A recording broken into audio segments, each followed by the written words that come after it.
Hi, welcome back to my channel. It's Molly here, and I just want to talk about what minimalism has taught me so far, at least in my life. So let's get started. So number one, when you have less stuff, you have more freedom. Freedom to travel, freedom to do your own hobbies and pursuit of interests like reading, writing, drawing, doing a YouTube channel, a side hustle. So you have that freedom when you don't have a lot of stuff around you. And also that voices don't know what you want to do. You can just go zoom right into what you actually want to do and what you believe in as well. So there's that. Another one too is what I like to do to make sure I'm practicing as much minimalism as I can is ask myself, do I really need to have this before I purchase something? Do I really need it? If the answer is yes, then yes, I will buy it. Or if it's a really, really hard want, I will buy it as long as I have the money for it. If I don't, I'll start saving up for it, because that's another thing that minimalism also has taught me. It's okay to start saving for things that you want. Nicer quality things that you know is going to last you a very long time compared to cheap stuff that you just get right there and then. So, quality over quantity, and just asking yourself, can I use this in my everyday? Is it actually going to help me in my life? How much am I going to get out of this?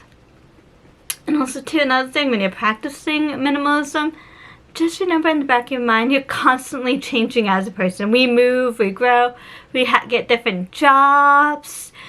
Everything just can happen all at once, so it's okay to go with the flow and keep changing things up. And also too, like if you're learning something new, like say you want to buy a new paint set, it's okay to have a new interest in like painting or knitting, crocheting. But also too, just keep in mind that these things are going to cost you as well too. So again, there's that aspect, do I really want to do this? Do I really need it? Kind of thing as well. But again, we're always constantly changing, and that's okay because we are people. We're supposed to be changing. It's a part of life. Every day is going to be different. Every year is going to be different. So just keep in the back of your mind when you're practicing this as well. Everyone's different as well. And again, too, like I just said, everyone's different. So everyone's going to have their own version of minimalism and what they want in their house, in their life as well, too, in their surroundings. So, again, I love creating YouTube channels. So I have a camera. I love video games. So I have my Nintendo, my PlayStation. Well, like compared to my sister, she loves going out for night at a brewery, a local brewery. That's not me. I'm not a big drinker at all. But that's her. So her budget and what she keeps in her house is completely different than my budget and what I keep in my apartment. And that's okay. And you know, everything is just different. And that's okay. Everyone's supposed to be different. No one's supposed to be the same. We all have different likes and interests. And that's okay. That's what makes us human. And that makes us all connected to each other as well. And then until, like I said before, having nicer quality things that you know is going to last you a long time, and you need to save up for those as well and budget for them. Because if you're going to be using them, might as well get your bang for your buck as well. And lastly, never, never, ever declutter someone else's stuff, at least without their permission and with them there. You want to make sure that you're not getting rid of something that someone absolutely loves and cherishes, because we all cherish something different. I know there's blankets from my grandmother that she crocheted when I was a baby. She passed them all down to her grandkids. So I have kept my blanket that she has personally made me. That's something that I find that I want and I love. But whereas compared, someone might want to give that up or give it to it, like say if it was a grandmother, give it to their grandchild. And that's okay. Everyone's different. And never declutter anyone's stuff. We all have different needs and wants. So like someone's clothing, they might have a different job compared to someone else. So they might need, say, like work boots if someone's working outside all day.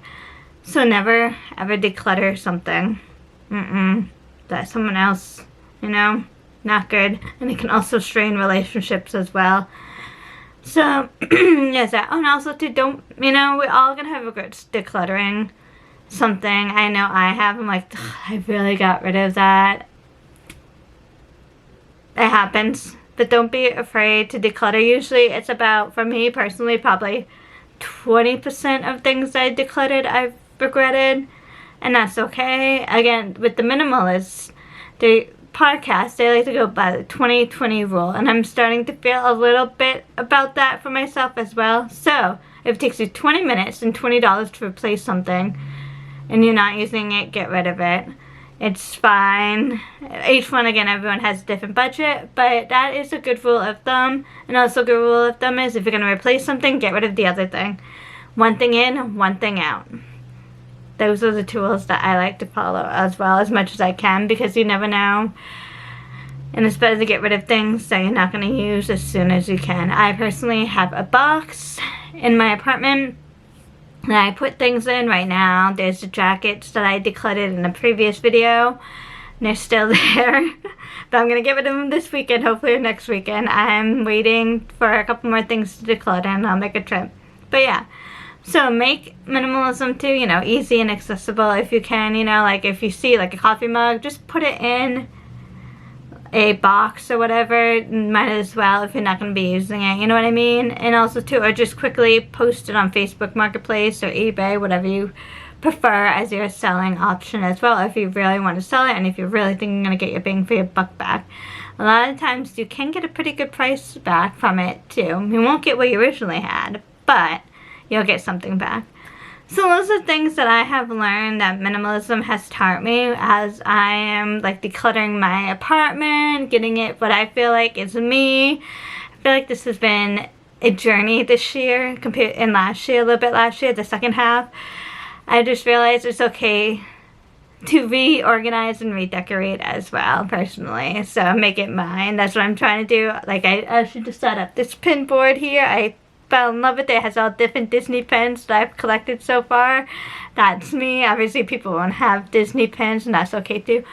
But that's what minimalism has taught me. I hope you guys enjoyed this video. Feel free if minimalism has taught you something down below. Do you follow it or not? I try to follow it. I'm not as hard as a lot of people. I don't believe, oh, you need 30 things to do wardrobe and that's it. No.